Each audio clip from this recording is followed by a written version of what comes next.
Close. How's it going, everybody? Happy Monday. Hope you had a great weekend.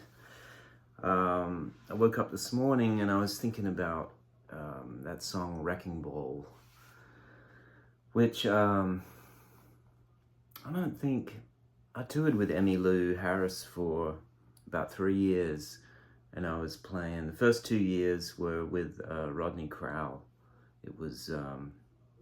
they put out a couple of records together, and we toured the first record, and then which they made with a whole other crew, and then we got the band kind of up and running into a place to where we went in and recorded the second record as the band that was touring with those guys.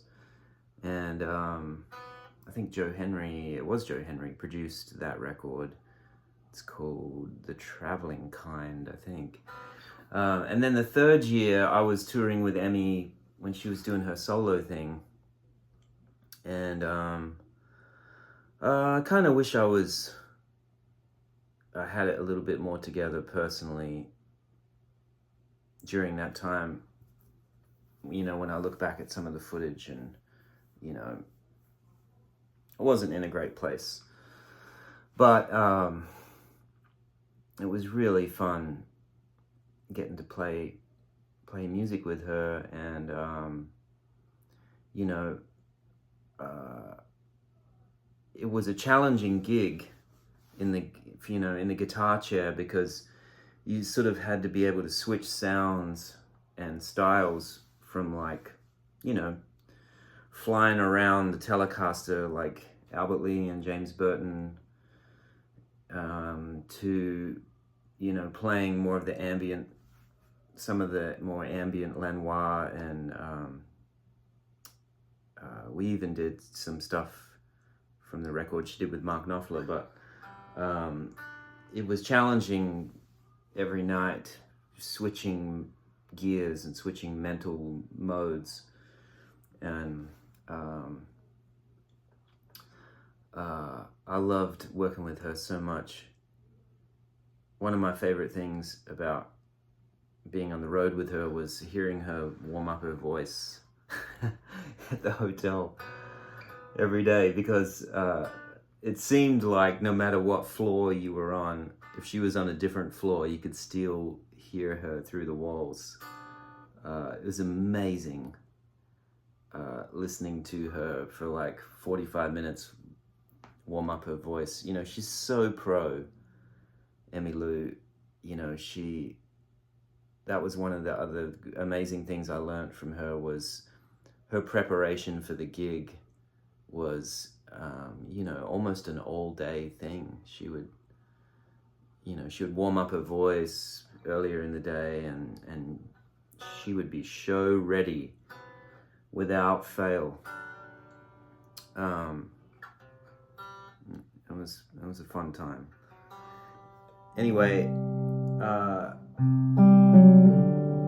I know we've been talking about Lenoir, and you know, I won't go on about it too much more. It's just something I thought we could all chat about for a minute. But I do love the melody of that line, you know. It's really cool, and the trick of it, and even I'm kind of trying to wrap my head around it this morning, is incorporating, at least when you're playing by yourself, incorporating the chord into the melody while you're playing, you know. The suspension of the chord underneath the melody.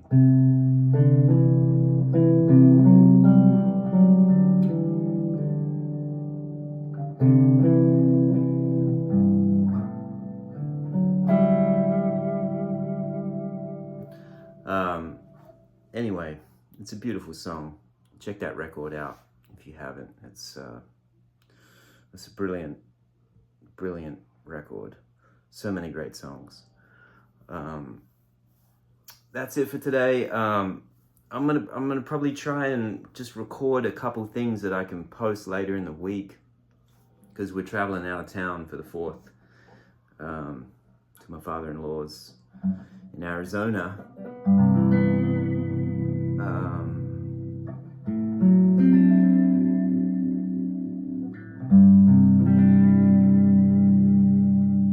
The scratch is starting to grow on me. Not to get too nerdy, but I will say a couple things right off the bat about it that have to be tweaked. You got to roll these fretboard edges. They're a bit sharp.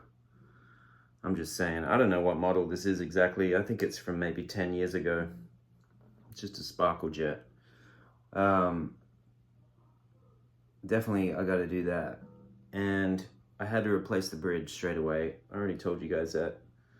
To get it to intonate properly. I've been messing with these pickup heights a lot to see if I can make these work the way I want them to. And they're coming around. Even the pole piece heights are really quite sensitive on these. I don't know if that's... these are TV Jones pickups. I don't know if that's just inherent in the design or what, but I've been tweaking on those too.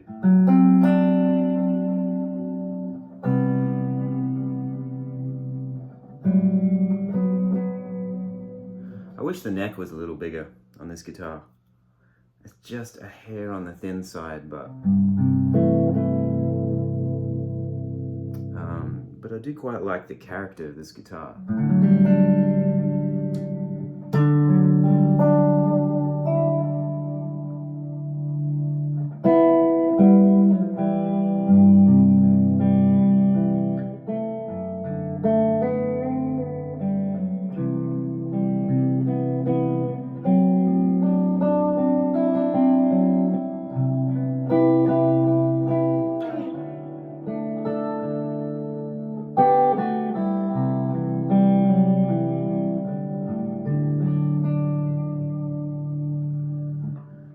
Anyway, it'll get there.